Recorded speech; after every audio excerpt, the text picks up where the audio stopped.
वाराणसी जिला अदालत द्वारा हिंदुओं को ज्ञानव्यापी परिसर स्थित व्यास जी के तहखाने में पूजा का अधिकार दिए जाने के चंद घंटे बाद बुधवार देर रात तहखाने को खोलकर उसकी साफ सफाई की गई और फिर वहां पूजा की गई। पूजा पाठ और आरती से जहां विश्व के कोने कोने में मौजूद हिंदू खुश नजर आ रहे हैं और हर हर महादेव के जयकारे लगा रहे हैं, वहीं समाजवादी पार्टी के अध्यक्ष अखिलेश यादव को मिर्ची लग गई है। उन्हें यह बात पच नहीं रही है कि जिस जगह पूजा पाठ पर उनके पिता ने रोक लगवाई थी, आज वहां पूजा की अनुमति मिल चुकी है और श्रद्धालु पूजा पाठ कर रहे हैं, भगवान को भोग लगा रहे हैं और आरती गा रहे हैं। हम आपको यह भी बता दें कि वाराणसी की जिला अदालत के फैसले को उच्चतम न्यायालय में चुनौती भी दी गई है, लेकिन देश की शीर्ष अदालत ने ज्ञानव्यापी मस्जिद समिति को इलाहाबाद उच्च न्यायालय का रुख करने का निर्देश दिया है। समिति ने लगे हाथ उच्च न्यायालय में याचिका दायर भी कर दी है। जहां तक वाराणसी की जिला अदालत की ओर से ज्ञानव्यापी परिसर में स्थित व्यास जी के तहखाने में हिंदुओं को पूजा पाठ करने का अधिकार देने की बात है, तो आपको बता दें कि यह अधिकार मिलते ही पूजा पाठ शुरू हो चुका है। पूजा कार्यक्रम में शामिल हुए व्यास परिवार के सदस्य जितेंद्र नाथ व्यास ने बताया कि अयोध्या स्थित नवनिर्मित मंदिर में रामलला की प्राण प्रतिष्ठा का मुहूर्त निकालने वाले गणेश्वर द्रविड़ की अगुवाई में बुधवार देर रात काशी विश्वनाथ मंदिर के पुजारी ने व्यास जी के तहखाने में पूजा कराई। इस दौरान जिलाधिकारी एस राजलिंगम, मंडलायुक्त कौशल राज शर्मा और पुलिस आयुक्त अशोक मुथा जैन तथा मंदिर के कई ट्रस्टी मौजूद थे। जितेंद्र नाथ व्यास ने बताया कि काशी विश्वनाथ ट्रस्ट के कर्मचारियों ने सबसे पहले तहखाने के अंदर सफाई और शुद्धिकरण किया और फिर आचार्य गणेश्वर द्रविड़ ने कलश स्थापित किया। उन्होंने बताया कि इसके बाद मंत्रोच्चार कर गौरी गणेश की आरती की गई और सभी देवताओं का स्मरण कर पूजन किया गया। उन्हें नैवेद्य फल अर्पित किए गए और भोग लगाकर आरती उतारी गई। उन्होंने बताया कि पूजा पाठ कार्यक्रम लगभग 40 मिनट चला। वहीं काशी विश्वनाथ ट्रस्ट के अध्यक्ष प्रोफेसर नागेंद्र पांडेय ने बताया कि 31 साल बाद व्यास जी का तहखाना पूजा पाठ के लिए रात करीब 10:30 बजे खोला गया और उसकी साफ सफाई कराई गई। इस सवाल पर कि क्या तहखाने में पूजा शुरू हो गई है, उन्होंने कहा हाँ। प्रोफेसर नागेंद्र पांडेय ने कहा, जैसा कि अदालत का आदेश था उसका पालन करना भी जरूरी था, तो जिला प्रशासन ने मुस्तैदी के साथ सारी व्यवस्था करा दी है। मुझे लगता है कि जो भी कमी रह गई है उसे धीरे धीरे दूर कर लिया जाएगा। उधर जिला प्रशासन के सूत्रों के मुताबिक व्यास जी के तहखाने में जिला अदालत से पूजा पाठ की अनुमति मिलने के बाद बुधवार की देर रात मंडलायुक्त कौशल राज शर्मा, जिलाधिकारी एस राजलिंगम और पुलिस आयुक्त मुथा अशोक जैन ज्ञानव्यापी परिसर पहुंचे। जिलाधिकारी एस राजलिंगम ने संवाददाताओं से बातचीत में कहा, मैंने अदालत के आदेश का अनुपालन किया है। उनसे पूछा गया था कि आज तहखाने के अंदर क्या हुआ। कुछ स्थानीय लोगों का दावा है कि साफ सफाई के बाद तहखाने में लक्ष्मी गणेश की आरती की गई।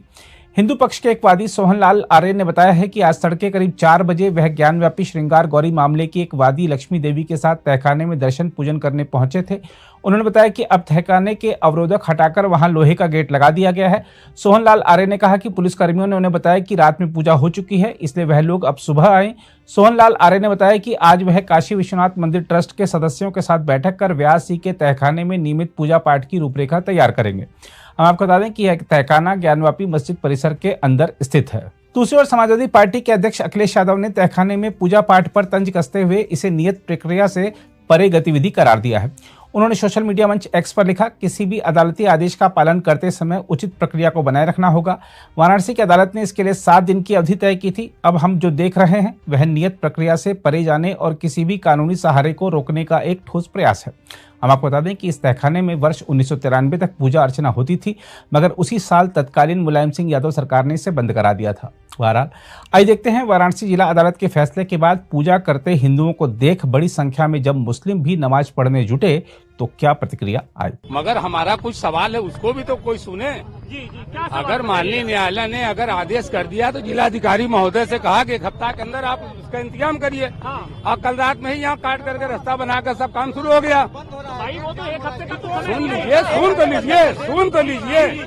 हमारा कहने का मकसद ये है कि इसी कैंपस में हमारा मुकदमा है मजार शरीफ का, जो 1936 से प्रमाणित है, 1883 से प्रमाणित है और 1940 से 42 से प्रमाणित है।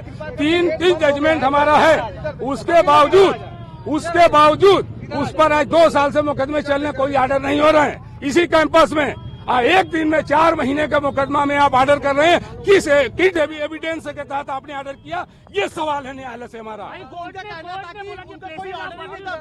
वक्फ एक्ट लागू नहीं होता है, ये वक्फ की प्रॉपर्टी नहीं है। उन्होंने ये भी कहा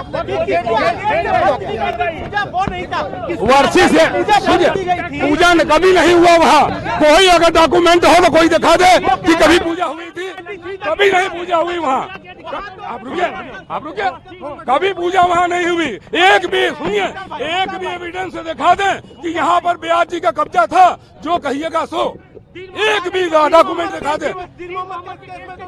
दीन मोहम्मद के केस में 10 लोग जाकर के उसमें पार्टी बने और वह चला, क्योंकि वह मुकदमा थर्ड पार्टी ने मालिकाने का किया था। सुनिए हमारी बात सुनिए, वक्फ बोर्ड की अगर बराबरी ने आप नहीं कर रहे हो ना, तो हमको आप बता दो कि मंदिर अधिनियम 1983 में बना, उसको किसने जो है उसको किसने डीड किया, किसने उसको दिया, गिफ्ट किसने किया? उनका कहना था 1993 तक ब्यास जी का नहीं, मैं जो पूछ रहा हूँ वो बताइए। सरकार के कहने पर जी नहीं, एकदम गलत बात है। कोई आदेश, पूरे जितने भी लोग हैं, सुनिए, सुन लीजिए। अरे भाई सुनिए, तो न्यायालय ने जो समझा वो आदेश किया, मगर मुस्लिम समाज इस बात से मर्माहत है कि ब्यास जी का नाती जो शैलेंद्र पाठक ने जिला जज की अदालत में मुकदमा किया, उस पर कोई ऐसी एविडेंस नहीं थी।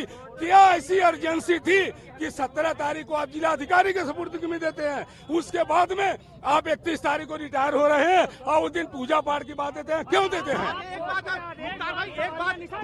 नहीं, सवाल इंसान नहीं कर रहे, हम सवाल पूछ रहे हैं, हम जानकारी चाहते हैं। आप लोग की यो धरती हिंदुस्तान की